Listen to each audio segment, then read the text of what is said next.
शहर से दूर एक जंगल था जिसे लोग फुसफुसाती आवाजों का जंगल कहते थे। यहाँ के पेड़ बहुत ऊंचे थे और उनकी पत्तियों से धूप छनकर आती थी जो अजीब सा डिजाइन बनाती थी। लोग कहते थे कि शाम को जंगल से अजीब अजीब आवाजें आती हैं और रोशनी भी दिखाई देने लगती है। इसलिए शहर के लोग वहां जाते नहीं थे और बच्चों को जाने से मना भी करते थे। इसी शहर में एली नाम का एक लड़का रहता था। एली के माता पिता नहीं थे। उसकी दूर की मौसी इस शहर में रहती थी। उन्हीं के पास एली रहता था। एली को जंगल के बाहर झाड़ियों में घूमना बहुत पसंद था। स्कूल के बाद अपना सारा दिन वह वहीं भटकता हुआ बिताता था। एक दिन एली एक तितली का पीछा करते हुए जंगल में बहुत अंदर तक चला गया। एली को जब वापस आना था उसे कोई रास्ता नहीं मिला और उसे एहसास हुआ कि वह रास्ता भटक गया है। जैसे ही अंधेरा हुआ जंगल जादुई और डरावना लगने लगा।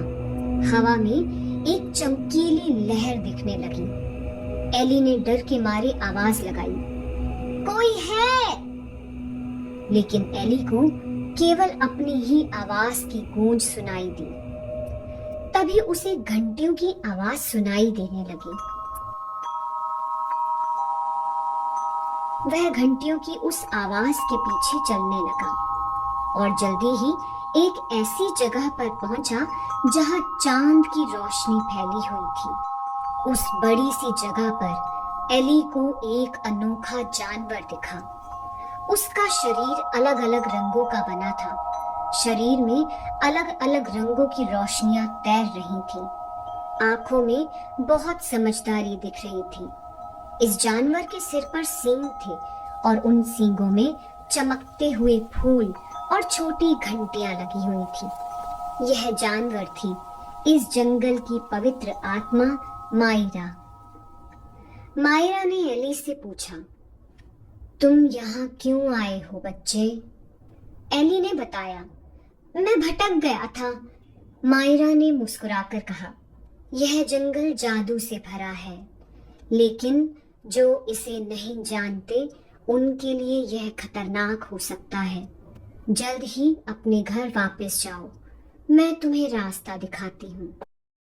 एली जंगल की उस पवित्र आत्मा के साथ साथ चलने लगा। कुछ देर चलने के बाद ही उसे लगा जैसे उसके पैरों को किसी ने जकड़ लिया है। उसने देखा कि वहां के जादुई पेड़ों की जड़ें उसके पैरों को रोक रही हैं, उसे जकड़ चुकी हैं। एली के लिए चलना मुश्किल हो रहा था। ऐसा लग रहा था कि जैसे वह सांस भी नहीं ले पाएगा। एली चिल्लाना चाहता था, लेकिन उसकी आवाज ही नहीं निकल रही थी।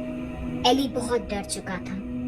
तभी मायरा की आवाज उसके कानों में गूंजी, एली, अपने आप को ढीला छोड़ो, शांत रहो, इस जंगल का सम्मान करो, डरो नहीं, सब ठीक है। एली के लिए शांत होना बहुत मुश्किल था, लेकिन उस पवित्र आत्मा की आवाज सुनकर एली ने ऐसा ही किया।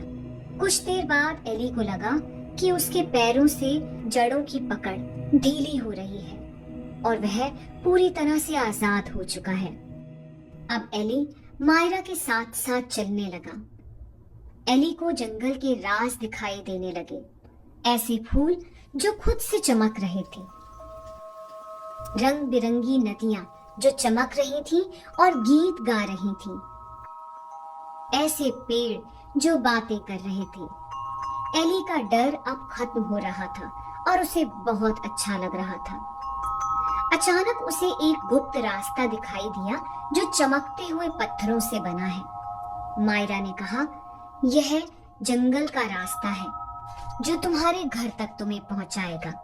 लेकिन एली को घर नहीं जाना था। उसने पवित्र आत्मा से कहा, क्या ऐसा नहीं हो सकता कि मैं हमेशा आपके ही साथ रहूं और मुझे घर ना जाना पड़े? पवित्र आत्मा बोली, नहीं एली, तुम्हें घर जाना है। बस याद रखो, जंगल से डरो मत, इसका सम्मान करो। इतना कहकर जंगल की पवित्र आत्मा गायब हो गई। एली जब उस रास्ते से होकर बाहर निकला तो उसको अपना घर दिखाई दे रहा था। जब उसने पीछे मुड़कर देखा तो वह रास्ता भी गायब हो गया। एली घर लौट आया, लेकिन उसका दिल कहानियों से भरा था। वह हमेशा उस रात को याद करता रहा जब वह जंगल की पवित्र आत्मा से मिला था। तभी उसको समझ आया कि कभी कभी भटक जाना ही कुछ सबसे ज्यादा जादुई चीज खोजने की शुरुआत होती है।